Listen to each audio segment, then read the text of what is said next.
So the Dubai story have started from Bur Dubai, next to the Burjuman, in the old favorite Al Ataiba. And we have been moving a lot in the past 18 years, following to Springs. I think we was one of the first tenants to move in once the developer was handed over. And from there we moved to Marina. We've lived in Marina, experienced Marina lifestyle.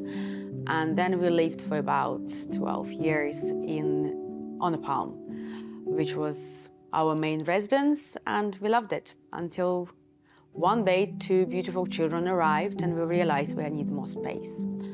That was the time to stop living on IKEA furniture or whatever we had. So that was the opportunity to actually build a family house, because Dubai became our main residence. We're not just expats here, we feel that we are residents here, and that's our prime home, as we have no other home to go to anymore. So we narrowed down the area where we wanted to be. It always was a dream location, Arabian Ranches.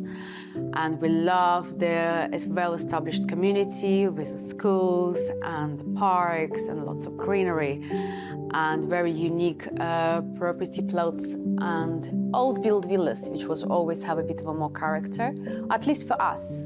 And for me, as an interior designer, I like to have a more space. I like to have extra geometry elements within the interior. So what we had to do, we've chosen our villa and we started from scratch. So we demolished pretty much everything internally, and we had an opportunity to rebuild our home the way we want it.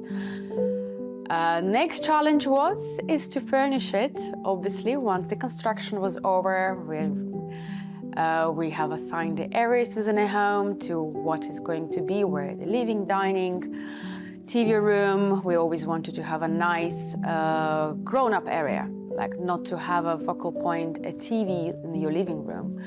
So that's where we worked through, and we moved the TV area separate from a lounge area, or can be a majlis.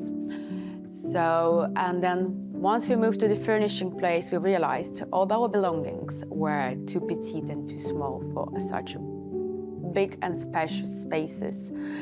So where lots of work went on, and yeah, it was a very enjoyable process, which actually I think, awakened interior designer inside of me, because then I just didn't want to stop. And until now, if you look at the house in the last 3 years that we've lived here, it has been a working process. There's always something changing. There is always something moving. The color of the furniture can change, the little accessories can change, and yeah, it never stops.